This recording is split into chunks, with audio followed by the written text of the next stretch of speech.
Indudablemente, este gobierno neoliberal encabezado por Macri y su banda es una de las últimas aventuras del neoliberalismo que viene por todos los valores, por todos los recursos, por todas las riquezas y por toda nuestra identidad.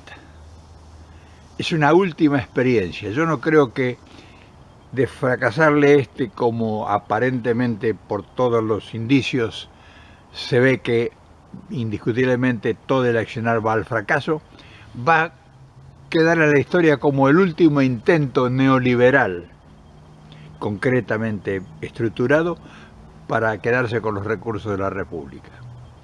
Y nosotros, que somos las víctimas de esos victimarios, tenemos una interpretación de este momento histórico. Y no sé cuánto de realidad sobre la verdad será nuestro avance, pero vamos a tratar de sacar conclusiones, porque eso nos van a servir para continuar después de que este hecatombe se va a producir. Sería bueno que hiciéramos una avanzada especulativa sobre esas posibilidades. Pero esta embestida no solamente nos va a dejar un país lleno de odios, de rencores, de fracturas en la identidad, fracturas en el contenido de la nacionalidad, sino que nos va a dejar un oasis de posibilidades. Y entonces, cuando nos encontramos frente a un oasis donde todo está en la nada, es la mejor oportunidad porque es una provocación a la inteligencia, a la creatividad, donde cuando lleguemos a eso, que nos falta mucho tiempo, es cuando van a surgir lo que nosotros venimos sosteniendo, las nuevas dirigencias para enfrentar los desafíos de este siglo que todavía no han comenzado. ¿Desafíos de qué, dirán ustedes? Y desafíos de un país de 80 millones de habitantes que seremos dentro de 50, 60 años. O sea, un país que no ha sido ni siquiera pensado. Todavía ni siquiera lo hemos pensado. Imagínense si no lo hemos pensado, ¿qué quedará de una posible planificación? Porque si hace 50 años éramos 20 millones de habitantes y veníamos con toda la teoría filosófica y argumental y estratégica del siglo XIX. Atravesamos el siglo XX improvisando, intentando posibilidades y nos dejaron más enturbiados y más confusos que en el siglo XIX, con una cantidad de doble o triple de la población. Ahora que estamos en el siglo XXI y que a final del siglo, no digamos al final, sino mediando este siglo, dentro de 40, 50 años, ¿qué será de nosotros? Y claro, es una pregunta estúpida y absurda, una pregunta que nadie se hace. La gente hoy está en lo cotidiano, está en la coyuntura, está en la cosa del hoy, del mañana, como más. Y los políticos, o sea, los estrategas, los intelectuales, toda esa gente que nosotros les cifraríamos esperanzas a ellos, porque en última instancia son los que estudian, los que van a las mejores escuelas, los que van a las mejores universidades locales e internacionales. Es de imaginarnos que ellos debieran estar pensando ese gran fantasma que se esconde allá en el horizonte y que es la realidad. Sin embargo, con mucha tristeza, ¿no? Nosotros que somos el pueblo, que somos los más relegados de todo ese conglomerado humano que es nuestra sociedad, estamos presintiendo ese futuro incierto y la gente que ha sido preparada para que realmente asuma esa responsabilidad, por lo que vemos, o sea, por lo que observamos, nadie habla de eso. Y ahí es cuando precisamente uno se empieza a preocupar. ¿Qué le vamos a dejar a nuestros hijos? ¿qué le vamos a dejar a nuestros nietos?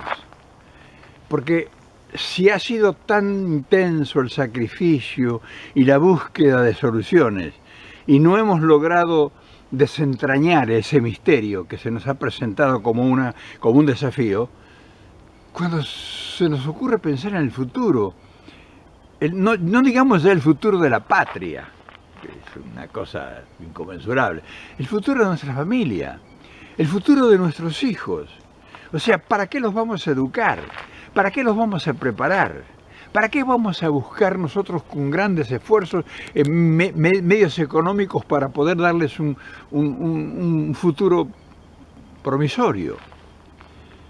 Y claro, todas esas cosas que debiéramos pensar, porque nos ayudarían a entender un montón de cosas, no tenemos tiempo de pensarlas, porque la vorágine de la inmediatez nos consume los sueños, nos consume las posibilidades. O sea, entre la familia no hablamos de ese futuro, hablamos de cómo pagamos el alquiler, cómo pagamos la luz, cómo pagamos el agua, cómo vamos al mercado. O sea, tenemos las 24 horas del día concentrados en el ahora.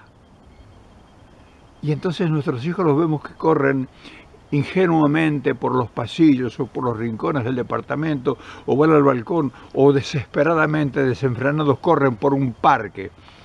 ¿Y sabe qué están diciendo cuando corren por ese parque? Están huyendo de la realidad que le planteamos nosotros en la mesa, en la cocina, en el trabajo. Esa estampida de los niños, de nuestros hijos, de nuestros nietos, que los vemos correr desenfrenadamente y que decimos, ¿están disfrutando? No, están huyendo de la realidad que nosotros, sin querer, frustrados, le estamos mostrando a cada paso. Y entonces, cuando uno es político, cuando uno es dirigente o cuando uno es un intelectual, cuando uno es una persona preparada intelectualmente y con capacidades culturales por encima del común, no tiene tiempo de pensar. Fíjense, hay gente muy capaz y muy preparada en la Argentina, pero muy capaz, brillante, pero no tiene tiempo de pensar. Y si lo piensa, no tiene interlocutores válidos, porque están ocupados en otra cosa, que los escuchen. Y entonces, claro, el porvenir es sombrío, es espantoso, porque estamos envueltos en una vorágine, en un torbellino, así, y no tenemos tiempo, por la velocidad del torbellino, de ver nada de lo que sucede a nuestro alrededor. Trato de, desde la modestia que tenemos nosotros, la gente de pueblo, de hacerte ver las cosas que no ves, que no te permiten que veas. ¿Te das cuenta entonces que entre Macri, los jueces, la inflación, la delincuencia, el delito, la droga, los medios de comunicación, te han envuelto? Te han envuelto como si te envolvieran con un papel, con una cinta de esas transparente, que te han aprisionado y que no puedes venir por ningún lado, que te están quitando la realidad. Y el problema tuyo y el problema de todos nosotros no es que nos vemos imposibilitados de hacer nada porque estamos así envueltos en esa cinta transparente adhesiva, sino que lo poco que podemos ver, así cuando hacemos apenas sí que nos podemos ver, es que los que nos dicen representar están igual que nosotros. Los que son los que nos dicen representar, los dirigentes políticos, supuestamente los iluminados, están igual que nosotros. Tampoco tienen visión de la realidad, están viendo ahí. ¿Qué nos queda por hacer? ¿Has pensado en algún momento? ¿Lo has escuchado, lo has leído en algún diario? ¿Alguien te lo ha dicho? ¿Algún loco se te ha ocurrido escucharlo? ¿Has tenido la fortuna de que alguien te hable de estos temas? Y claro, lo mejor es que vos no te des cuenta. ¿Me entendés?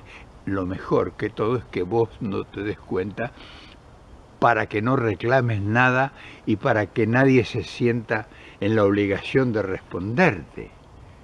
No solamente el gobierno, que no tiene respuesta, sino los nuestros. Porque vos decís, bueno, si el gobierno no tiene respuesta, si no tiene proyecto y no tiene salida de esto donde nos ha llevado, pero por lo menos, bueno, acá tengo los nuestros que sí me plantean el futuro y me hablan de ese futuro provisorio que ellos con sus capacidades y su talento tienen como posibilidad para el recambio. Sería un gran alivio para nosotros. Pero cuando vemos a los nuestros que se pelean entre ellos, que marchan y contramarchan, que son unos pobres diablos, que van detrás de la zanahoria todos los días, y que los ves que son gobernadores, que son senadores, que son diputados, que son dirigentes supuestamente estabilizados, no tienen una sola idea. Entonces, vos, como el caso mío y como millones de argentinos, de los 40 y tantos que somos hoy y de los 80 que vamos a hacer a la vuelta de la esquina, tenemos que empezar a preocuparnos, ¿o no? ¿Te das cuenta? Pero quiero que no lo tomes como un mensaje sombrío. Quiero que lo tomes con alegría, porque a partir de tu alegría será el motor que ponga en funcionamiento un montón de gente que te rodea y que cree una atmósfera positiva, porque estamos inmersos en algo, en un caudal de negativismo absoluto los argentinos, de derrota, y con eso no vamos a salir. Entonces, inyectale alegría en tu fe, en tus esperanzas, y lucha para que esto que estamos viendo y analizando cambie. Pero el único motor que va a generar ese cambio sos vos. Y claro, gente que tengamos la suerte, más capaces que nosotros, ¿me entendés? Porque hay tanta gente tan capaz en Argentina que si nos hablara de estas cosas, ¿te imaginás lo que nos ayudaría? A nosotros que estamos sumidos en la desgracia más feroz, que es la ignorancia del pueblo. Que no nos permite ver un poquito más allá. ¿Se imaginás si los capaces, los ilustrados, los talentosos, los intelectuales, esos que siempre marcaron la ruta y el sendero, nos hablaran de estas cosas? ¿Cuánto nos ayudaría? En fin, luchemos por lo menos para salir del pozo, de este empantanamiento. Y para hacer eso, tenés que conocer por qué están sucediendo las cosas que están sucediendo. Y alguien te las tiene que, así improvisadamente, como estamos haciéndolo o tratando de hacerlo, te tiene que tirar la primera piedra. Porque el día que te rompan el vidrio de tu ventana, te vas a asomar para ver quién fue.